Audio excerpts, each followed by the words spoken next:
여러분들은 ADHD 하면 어떤 생각이 떠오르시나요? 네, 주의력 결핍, 산만하다. 이렇게 ADHD를 안 좋게 보는 경향이 있는데요. 그런데 말입니다. 사실은 이 ADHD가 만들어낸 질병이라고 한다면 여러분들은 믿으시겠습니까? 소문난 1학년 일반 이쁜이들 문수한, 김경진 친구가 이 놀라운 사실에 대해 소개해준다고 합니다. 오늘 대회의 마지막 순서이니 여러분들은 더 큰 환호와 박수로 친구들을 불러주세요. 나와주세요.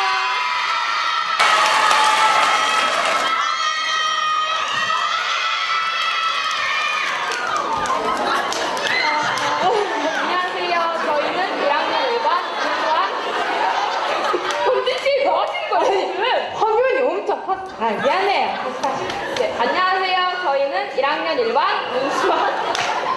경진씨! 옷 이상 냄새 안 나요?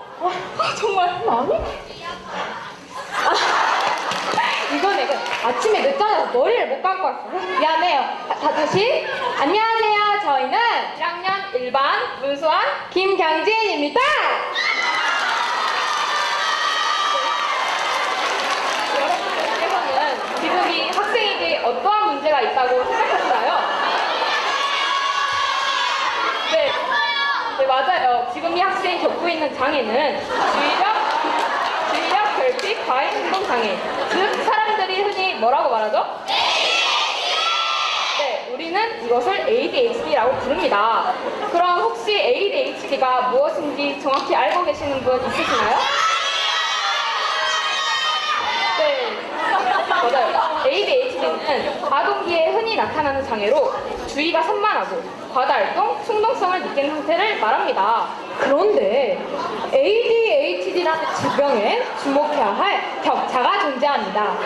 4세에서 17세의 미국 아동 중 11%에 해당하는 600만 명이 ADHD 아동으로 판명이 되었고, 영국은 3%가, 그리고 프랑스는 ADHD 발생하는 수치가 현저히 낮았습니다. 여러분, 그러면 아니 대체 왜 프랑스에는 ADHD 아동 수치가 낮을까? 라는 생각이 들지 않나요? 이러한 차이는 과연 어디서부터 비롯된 걸까요? 네, 그것도 맞는데 바로 2012년 당시 미국 아동의 9%는 ADHD로 인해 약물치료를 받고 있었지만, 이에 반해 ADHD로 인해 약물치료를 받는 프랑스 아동은 단 0.5%에 불과했기 때문입니다. 9%와 0.5%, 이 격차는 이상 행동의 원인을 어디서부터 찾는가로부터 시작됩니다.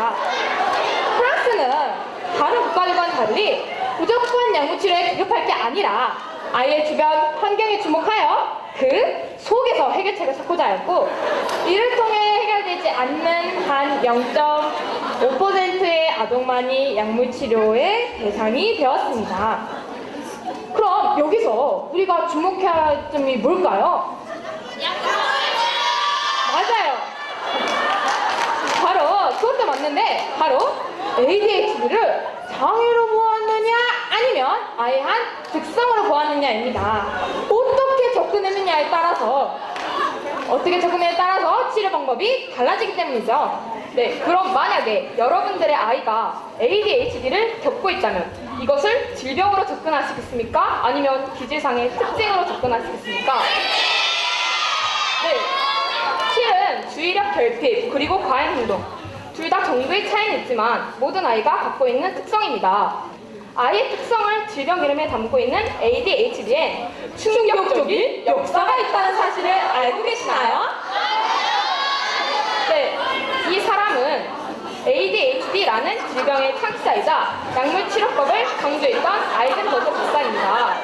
그는 세상을 떠나기 7개월 전 양심 고백을 했다고 하는데요. 아이젠버그 박사가 어떠한 고백을 했는지 궁금하시지 않으신가요? 네, 저도 참 궁금한데요. 그럼 아이젠버그 박사의 양심 고백 함께 들어보시죠.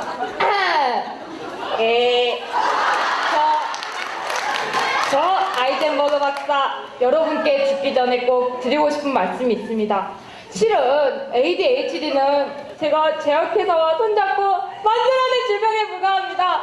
제가 돈이 너무 좋아서 그랬습니다. 들어갑니다, 이놈은. 네, 그의 양심을 괴롭힌 건 약물 치료가 필요치 않은 아이들조차도 너무 쉽게 ADHD로 진단받고 있는 현실이었습니다.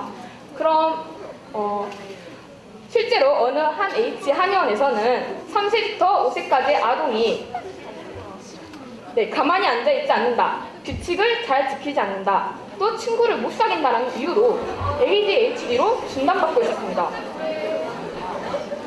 자, 그러면 이제 아이젠버그 박사가 양심 고백을 했으니 ADHD는 더 이상 질병이 아니겠네요? 네, 그럼 ADHD로 진단받고 있는 아동의 수는 증가해야 할까요? 아니면 감소해야 할까요? 네, 저도 그렇게 생각했는데요. 아이젠버그 박사의 양심 고백 이후에도 ADHD로 진단받고 있는 아동의 수는 오히려 증가하였습니다. 네, 신기하시죠?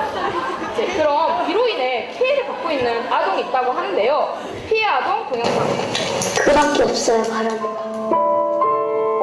그저 평범하게 다른 아이들과 어울릴 수만 있다면 좋겠다는 드보라의 작은 소망은 학교를 옮긴 후에도 결국 이루어지지는 않았습니다. 돌아다니고 말 많이 하고 그런 거를 해버려가지고 그래서 애들이 처음부터 절 싫어했었어요. 자신도 모르게 돌출 행동을 하게 되어 친구를 사귈 수 없는 아이. ADHD는 11살 드보라의 어린 삶을 힘겹게만 합니다. 네가 엄마 좀 얻어줘. 엄마, 저요 죽고 싶어요. 그리고 애들한테 복수하고 싶어가지고 그래서 죽고 싶은 생각이 났어요. 여러분 주위에 혹시 ADHD를 겪고 있는 친구가 있나요? 네, 저도 의심이 가긴 한데 아마 대부분 없을 겁니다. 혹시 만약에 있다면 여러분들은 그런 친구들을 보고 무조건 진짜 이상해, 왜 저렇게 산만해? 진짜 이상해 라고 생각하지 않으시나요? 그렇군요. 착하시네요. 그러한 여러분들의 생각으로 ADHD 아동은 상처를 받게 됩니다. 아니 뭐 사실 피곤하거나 흥미가 없으면 집중을 잘하지 못할 수도 있는 거고 내 실력과 맞지 않는 주제일 때도 집중하기 힘들 수도 있는 거죠. 그런데 집중을 잘하지 못하고 또 산만하다고 해서 넌 ADHD야 라고 섣부르게 판단해서는 그렇죠, 안 됩니다. 아이들에게 너무나 쉽게 고마워요. 너무나 쉽게 ADHD 판명을 내린다는 것은 분명 안 좋은 일이고 또한 고쳐야겠지만 그런 아이들을 색안경을 끼고 바라보는 우리들의 태도 또한 고쳐야겠지요. 그렇다면 이제 좀 더 신중하고 관대한 태도로 아이들을 바라봐야 하지 않을까요? 네, 이상 저희가 노래 한 곡 부르고 저희 발표 마치겠습니다. 따라 불러주세요. 시작! 작은 가슴마다 고운 사랑 모아 우리 함께 만들어가요 아름다운 세상. 이상 여러분들의 마음을 쏟아! 기다리는 김경진, 문수환이었습니다. 감사합니다.